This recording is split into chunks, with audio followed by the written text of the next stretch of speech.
Hi everyone, I have been colouring this picture here from Worlds of Wonder by Johanna Basford, and I thought I would show you how I've been doing the scales of the fish. I just thought I'd talk you through the picture anyway as well quickly.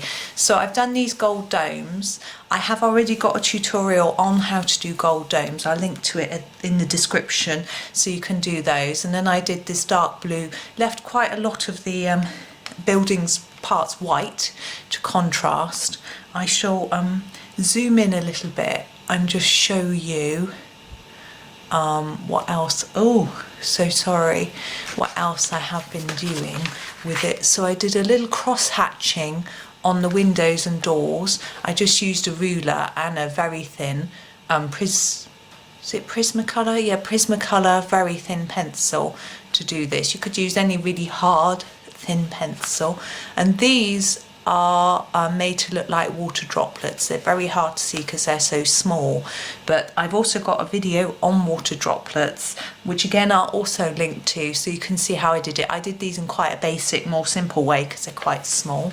And so here are all the fish. I've done I've picked a sort of limited colour scheme using my Polychromos, and I'll just show you the colours I've used. I've used a little bit of this really light pink. It's a massive pencil. And this is the light magenta. I'm not going to be using that for this purpose, for these bits. This one here is the middle purple pink. And the ones I'm going to be using for these ones, because I've mixed it up a little bit, the light red violet, the magenta, and a bit of Paynes Grey for some shading, and a white Gellyroll. So we're going to crack on, and I will show you the basics of how I start and then how I make it look a little bit more dynamic, shall we say. So for each of the scales I start off by applying more colour here and then fading it off towards the end of the scale like that.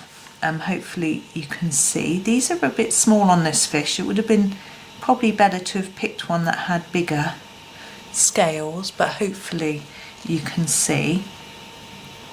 Now I've got a new lighting set up today. It sounds very fancy, not really. I just grabbed my bedside lamp and brought it down, hoping that it will make this a little bit better, because often the videos that I shoot down here in the kitchen are a little bit yellow in colour. So I'm hoping this one will be better, but it's very difficult for me to tell until I actually edit it whether it looks good or not. And I always want to just share with you the video anyway, even if the quality is a bit poor, because I think you can still get the idea of what I'm doing even if the colours aren't true. And the colours are never true anyway. Now you can see there's not a big contrast at the moment, but this is just the initial layers of colour. I'm not going to do all these scales, I don't think, because it's going to take too long. I should do a couple of rows and show you, and then I'll finish it off completely and pop a photo of it on as the oh, what do you call it, thumbnail for the video, so you can see it finished. I'll also, this is the magenta, I'll also pop it on my Instagram page for you. Now I want to darken these areas, so I'm going to go in quite hard with the magenta but not take it too high up the scale. And you see, and I'm not pressing really hard though. I'm trying to build it up slowly by adding a few layers of colour. I find that is a bit kinder to the paper.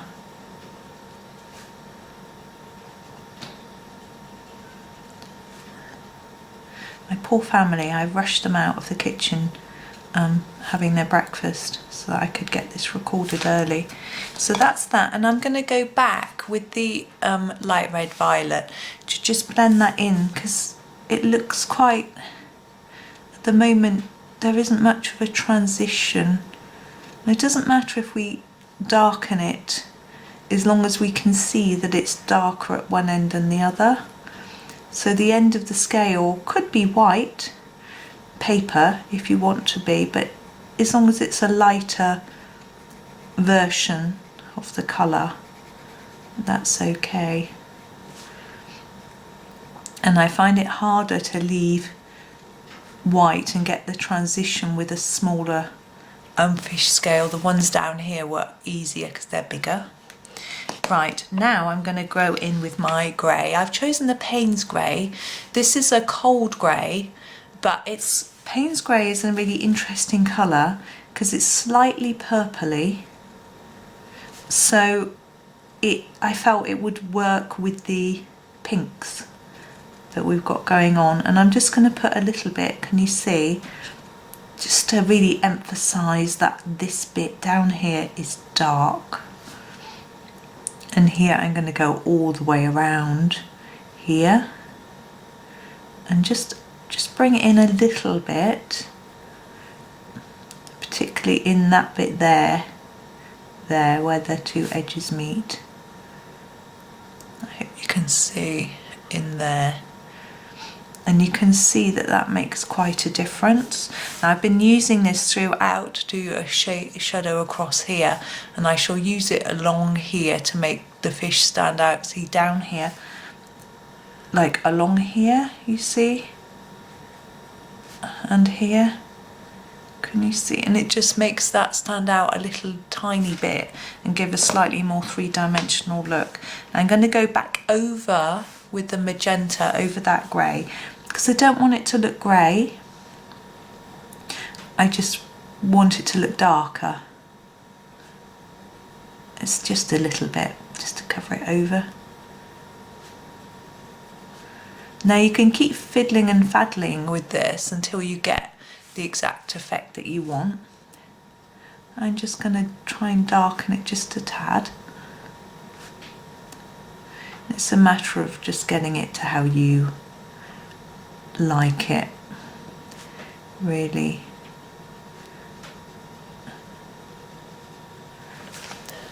I'm going to leave that there, and as I say, I'm not going to do the rest, it's going to take too long, but I'm just going to show you how to use the white pen to highlight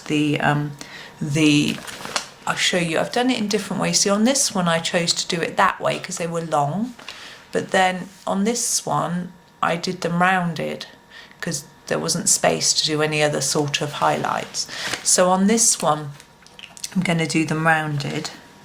So I've got, this is number 8. It's a fairly thick nib, but not the thickest. To get it going a little bit first.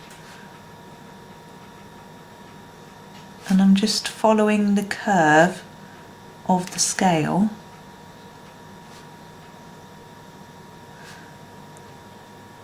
There we go. And it just makes it look like it's got a little bit of shine. So there we go.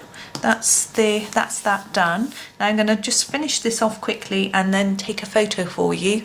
So when the video ends, you'll see in the background the still photo of this page, and you'll see how the fish was completed. So I hope that was useful. It was just a little quickie. I thought it might be handy for you, and I hope you've all got your new books and that you're enjoying them, and happy colouring.